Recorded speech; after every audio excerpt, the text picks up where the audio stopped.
Hello everyone, welcome back to my channel practice corner. And क्या आप भी drop out हैं स्कूल से, या आप भी गवर्नमेंट स्कूल से पढ़े हुए हैं, या फिर आपने अपने हिंदी मीडियम से पढ़ाई करी हुई है। रीज़न कुछ भी हो, लेकिन आज हम लोग उसके सॉल्यूशन की बात करने के लिए यहाँ पर आए हुए हैं। And this problem is how to create speaking environment basically, right. So आज हमें वोकेबलरी का ज्ञान है, आज हमें सेंटेंस स्ट्रक्चर आता है, बट हमारे पास कोई पर्सन नहीं है जिसके साथ हम लोग कन्वर्सेशन कर सके या कंटिन्यू करें, right. So that person could be anyone, and आज हम उसी के बारे में बात करने आए हैं कि how can we create speaking environment around us. ठीक है, बेसिकली ये प्रैक्टिकल वेज हैं जो मैंने अपनी खुद की पर्सनल लाइफ में फॉलो करे हुए हैं, और साथ ही साथ चाइल्डहुड से मैं अब तक भी उनको फॉलो करती आती हूँ, क्योंकि आप ही की तरह मैं भी गवर्नमेंट स्कूल से पढ़ के और हिंदी मीडियम से पढ़ने के बाद मैंने भी काफ़ी डिफ़िकल्टीज फेस करी थी to express my views, right. So I don't want you all कि आप सब भी ये डिफ़िकल्टीज फेस करें। इससे पहले ही आप लोग इन्वायरमेंट देखें कहाँ कहाँ पर आप अपनी प्रैक्टिस कर सकते हैं इंग्लिश की, इर्रिस्पेक्टिव कि आपके पेरेंट्स पढ़े लिखे हैं या नहीं हैं, आपके पास कोई आपकी फ्रेंड है या नहीं है जिसके साथ आप इंग्लिश कन्वर्ट कर सकते हैं, right. So let's get started. This video could be very beneficial for all of them जो भी चाहते हैं कि वो इंग्लिश स्पीकिंग एनवायरनमेंट क्रिएट करें, ठीक है।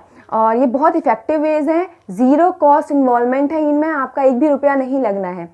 तो और इसमें मैं कोई भी ऐसी चीज़ नहीं बताने वाली जो ऑलरेडी यूट्यूब पर अवेलेबल है, दैट इज़ वेब सीरीज़ जाके देखो इंग्लिश की, सॉन्ग सुनो इंग्लिश के, है ना, इंग्लिश के मूवीज़ देखो। Those all are for like आपकी इसमें स्पीकिंग नहीं आ रही है, इसमें आपकी लिसनिंग पावर बढ़ रही है, right. But today I am going to share some tips जो आप अपनी डेली लाइफ में यूज़ कर सकते हैं, ठीक है। So let's get started. So yeah, the first point is you have to visit a tourist place or a monument, ठीक है। Why I am telling this? इसीलिए क्योंकि हिस्टोरिकल प्लेसेस में आपके सारे के सारे अब्रॉड से आने वाले लोग, टूरिस्ट लोग, सब लोग विजिट करते हैं। फॉर एग्जांपल हमारे दिल्ली में बहुत सारे मॉन्यूमेंट्स हैं, लाइक कुतुब मीनार, किला, इंडिया गेट। तो ये ऐसे मॉन्यूमेंट है जहाँ एवरी डे बहुत सारे टूरिस्ट विजिट करते हैं, और ट्रस्ट मी, टूरिस्ट को इंडियन लोगों से बात करना बहुत पसंद है। अगर आप सिंपल उनसे जाके सिर्फ हाय या हेलो या ग्रीटिंग करते हैं, इतने में ही वो आपसे ढेरों क्वेश्चन पूछ डालेंगे, that is what is your name, where are you from, where do you belong. तो these are simple simple question जो आप घर से पहले से प्रिपेयर करके जा सकते हैं। ये मैंने करी हुई ट्रिक है। मैं खुद कुतुब मीनार के पास रहती थी और कुछ हिस्टोरिकल मॉन्यूमेंट में आती जाती रहती थी, तो वहाँ पर मुझे सिर्फ बात करना पसंद था, किसी से भी बात करना मुझे पसंद था इंग्लिश में। हालांकि मुझे नहीं आती थी, बट स्टिल क्योंकि इंग्लिश के लिए मैं प्यार था, तो फिर मैं अपना इंट्रोडक्शन प्रिपेयर करके उसको रट के जाती थी, और फिर वही चीज़ वहाँ पर उनके सामने सेम टू सेम बोल देती थी। समझ में आ रहा है? मुझे ये भी नहीं पता चलता था उस टाइम पे कि वो मेरे से क्वेश्चन क्या पूछ रहे हैं, मैं सिर्फ अपनी बोलती थी। और ट्रस्ट मी, इतनी इफेक्टिव है कि आपको वो लोग कुछ नेगेटिव नहीं बोलेंगे, क्योंकि वो आपको सुनने में ही इंटरेस्टेड है। सबसे पहली बात, चाहे आप गलत बोलो या सही बोलो। तो this could be a trick, और आप इसको डेली लाइफ में अप्लाई कर सकते हैं, ठीक है। So let's come to our second trick, that is you can call to a English BPO.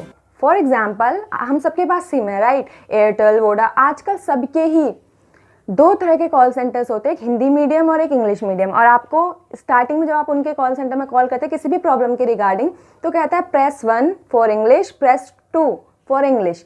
तो आप ट्राई करें कि 1 को अवॉइड करके 2 को ही प्रेस करें। इससे ये होगा कि इनिशियली तो आपको थोड़ा सा अंदर से लगेगा कि पता नहीं उसको समझ आएगा कि नहीं आएगा, बट वो आपकी बात समझने की कोशिश करेगा, चाहे उसको आ रहा है या नहीं आ रहा है। नहीं आ रहा है तो आपसे बार बार पूछेगा, और आप तब तक सेंटेंस को सही बोले जब तक थोड़ा सही सेंटेंस ना बोला जाए, ठीक है। तो this could be a very effective technique, और आप इसको यूज़ कर सकते हैं, मैंने भी करी है।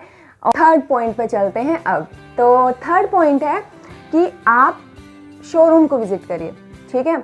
अब ये क्यों बोला है मैंने, ये इसीलिए बोला है क्योंकि हम सारी की सारी हम वो टेक्निक्स यूज़ करें जो मैंने करी है अपनी प्रैक्टिकल लाइफ में, और जो आप लोग ज़ीरो कॉस्ट इन्वॉल्वमेंट के साथ इफेक्टिवली कर सकते हैं।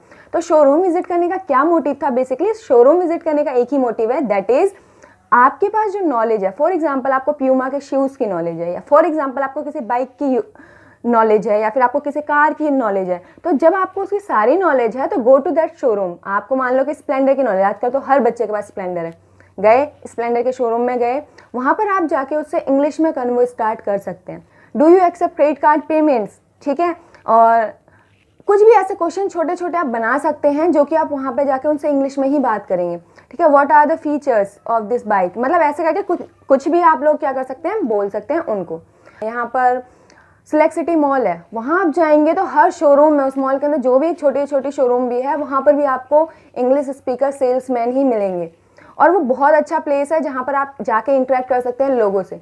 और प्यूमा के शोरूम में जाएं तो आप वहाँ शूज़ के बारे में, शर्ट्स के बारे में पता कर सकते हैं, ठीक है, उनसे इंग्लिश में कन्वर्ट कर सकते हैं, और क्योंकि वो सेल्स पर्सन है वो आपके ऊपर हंसेगा भी नहीं, ठीक है। तो ये बहुत अच्छी ट्रिक है, इफेक्टिव है, मैंने इसको खुद यूज़ करा हुआ है, ठीक है। So let's come to our next trick and that is record your own voice, ठीक है। आपके फ़ोन में हमेशा एक रिकॉर्डर होता है, ठीक है। तो व्हाट हैपन कि जब भी मैं इंटरव्यूज़ के लिए जाती थी किसी जॉब पर, तो सबसे पहले मैं खुद ही अपना इंट्रोडक्शन, लाइक फेमस है ये क्वेश्चन, हर कोई पूछता है सबसे पहले जाती जो इंटरव्यू रूम के अंदर जाती हुई, है ना। तो उसमें क्या होता है, पहले अपना इंट्रोडक्शन खुद जॉब के अकॉर्डिंग प्रिपेयर करो, फिर उसको अपना रिकॉर्ड करो और उसको सुनो। जितनी बार आप उसको सुनेंगे उतनी ही बार आपको वो याद भी होगा, और साथ में आप उसमें गलतियाँ निकाल के उसको इम्प्रूव कर सकते हैं। तो ये भी एक इफ़ेक्टिव वे है कि आप लोग अपनी इंग्लिश को इम्प्रूव कर सकते हैं, फिर इन्वायरमेंट क्रिएट कर सकते हैं। इंग्लिश इंप्रूवमेंट की तो हम बात ही नहीं कर रहे, ठीक है। इंग्लिश इंप्रूवमेंट लाइक कि आप वोकैबुलरी बढ़ाएं, आप फ्लुएंसी में ध्यान दें, आप प्रोनाउंसिएशन पे ध्यान दें, है ना। उस पर तो मैं खुद भी वर्क कर रही हूँ अभी, बट मैं इंग्लिश स्पीकिंग इन्वायरमेंट कैसे क्रिएट कर सकते हैं उस पर बात कर रहे हैं। इन्वायरमेंट क्रिएट करने का मतलब है कि आपको आसपास लोग कैसे गैदर करने हैं, खुद अपने लिए कैसे अपॉर्चुनिटीज़ क्रिएट करनी है, ठीक है। So last but not the least that आप कहीं किसी से भी मिलने के बाद ना अपनी इंट्रोडक्शन या फिर अपना पहला जो भी आपका सेंटेंस होता है वो आप इंग्लिश में बोले, बिना ये सोचे कि पता नहीं सामने वाले को आती है या नहीं आती है, ठीक है। योर रिस्पॉन्सिबिलिटी, क्योंकि आपको इम्प्रूव करनी है, तो आप पहला सेंटेंस उससे बोल सकते हैं, ठीक है। Hi, my name is Himani and what about you, ऐसे करके मतलब कुछ भी आप उसको बोल सकते हैं, ठीक है। तो you should be the initiator, ठीक है। आपको स्टार्टिंग करनी है तो आपको इनिशिएट करना पड़ेगा, ठीक है। तो ये सारे ट्रिक्स एंड टैक्स मैंने अपनाए थे अपने इंग्लिश इन्वायरमेंट क्रिएट करने के लिए बेसिकली, ठीक है। और ये बहुत ज़्यादा ज़रूरी होता है। और इसके अलावा मैं एक छोटी सी बात कहना चाहती हूँ कि अगर आप या फिर इंग्लिश का इन्वायरमेंट क्रिएट करना चाहते हो तो सबसे पहले उसके लिए आपको खुद इंग्लिश से प्यार होना चाहिए, जैसा कि मुझे था। मतलब मुझे सिर्फ इंग्लिश सीखनी थी या फिर मुझे इंग्लिश में अट्रैक्ट करती थी चीज़ें, पता नहीं क्यों अट्रैक्ट करती थी, बट मुझे सारी चीज़ें इंग्लिश की अट्रैक्ट करती थी, चाहे वो कुछ भी हो। सॉन्ग्स मुझे कोई समझ में नहीं आता था बट मैं सुनती थी, ठीक है। तो all you need to do is develop a love for English, और ये लव ऐसा है जो आपको बेनिफिट देगा ही देगा, ठीक है, इन अ लॉन्ग रन और in a short period. That is up to you कि आप कितना इनपुट उसमें प्रोवाइड करते हैं। सो आई होप कि आपको ये वीडियो यूजफुल लगा हो। Please hit the bell icon and subscribe my channel, also share, subscribe and like my videos, ठीक है। Thank you so much for watching it completely and keep supporting.